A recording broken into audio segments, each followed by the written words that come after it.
হিন্দু সনাতনীরা বলছি, একটা বাবরি মসজিদ হলে ওই বাবরি মসজিদ ভেঙে তার উপরে 100টা রাম মন্দির আমরা করে ছাড়বো। ওই হুমায়ুন কবিরকে আলছাল কি বললো তাতে বাংলার মানুষ ভাবিতও নয়, চিন্তিতও নয়। যেসব মহিলারা বাবরি মসজিদ নিয়ে সমালোচনা করছে তাদেরকে বলছি, আমাদের বাবরি মসজিদ ছিল, তারা ভাঙচুর করেছিল, তারা খুব আনন্দিত ছিল যখন ভেঙেছিল। কিন্তু ফের আবার নতুন করে হুমায়ুনদা যেভাবে আমাদেরকে বাবরি মসজিদটা তৈরি করে দিয়েছে, সেই জন্য ওদেরকে রাগ হচ্ছে। তার দীর্ঘদিনের জন্য বাবরি মসজিদ ওখানে থাকবে। কারোর যদি ক্ষমতা থাকে বাবরি মসজিদটা ভেঙে দেখাক একবার। কারোর যদি ক্ষমতা থাকে, আমরা ফের ওখানে বাবরি মসজিদে মুর্শিদাবাদে আমরা যাচ্ছি, জানুয়ারি মাসেই যাব। যদি কারোর সেরকম ক্ষমতা থাকে কোনো মহিলার, সেই মহিলাগুলো আমাদের সামনে এসে একবার দেখাবে যে এই মসজিদটা, বাবরি মসজিদ আমরা ভাঙার জন্য এখানে এসেছি। তাহলে তাদেরকে আমরা সে কী ব্যবস্থা করব না করব সেটা সেই দিনই আমরা ওদেরকে বুঝে নেব। তারা বলছে কোনো বাবরের নামে মসজিদ হবে না, এবং সেখানে যদি মসজিদ করা হয় আমরা সেখানে শৌচালয় করব, আমাদের মতো হিন্দু মহিলারা সেখানে গিয়ে শৌচালয় করবে। সব সময় সব জিনিসটা সহজ ভাবতে গেলে হয় না।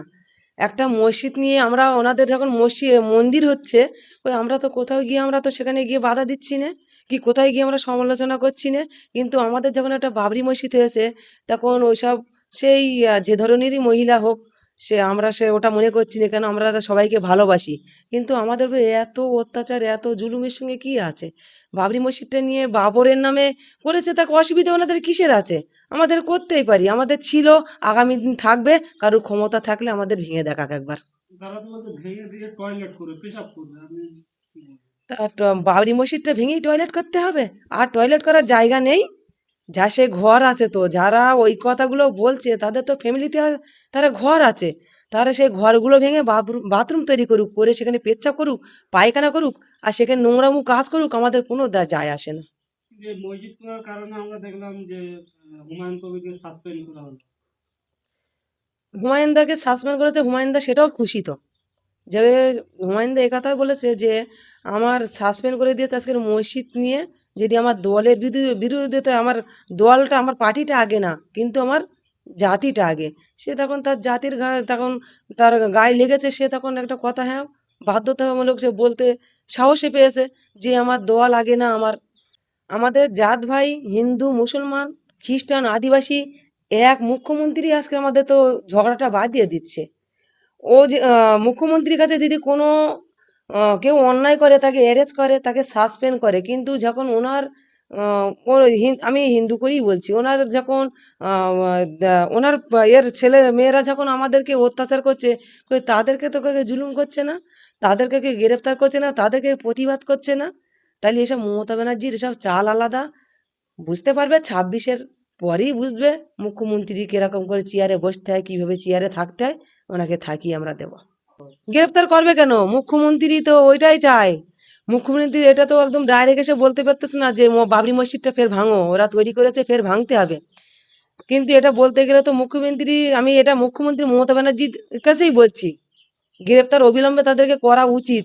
আপনি যদি আমাদেরকে অতটাই ভালোবেসে থাকেন, মুসলমান মুসলমান করেন, সর্বদিক দিয়ে আমাদেরকে এইভাবেই কথা বলেন, কোনো অকাপ হতে দেবো না, কোনো এসআইআর হতে দেবো না, সব তো গুছিয়ে নেওয়া হয়ে গেছে দিদিমণি তোমার। তুমি গদিতে বসে আর এখনো পুরো ভাষণ দিচ্ছ। দাও 26-এ তোমাকে বুঝিয়ে দেওয়া হবে গণতান্ত্রিক প্রতিক্রিয়ায়। সাংনিধির মাঝে সাঝে দেখা যায় ওই বছরে এক আধবার আসে, এসে স্টেজে উঠে খিচুড়ি ফান্ড বলে, স্টুডেন্ট ফান্ড না বলে খিচুড়ি ফান্ড বলছে। স্টুডেন্ট ফান্ডের ছেলেপিলেরা কারা? স্টুডেন্ট ফান্ডে তারা কারা ভর্তি হয়?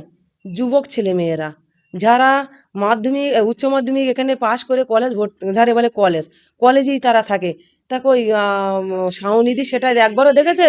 বলছে যে আমার স্টুডেন্ট ফান্ড, যত সামনে বুড়ো সব ভামর সবগুলো বসে আছে, তাদেরকে দেখে বলছে এরা সব আমার কলেজের স্টুডেন্ট ফান্ড। তা ওনাদের পাল তোলাটাই কাজ, কতটা পাল তুলতে পারে আমরাও একটু দেখি।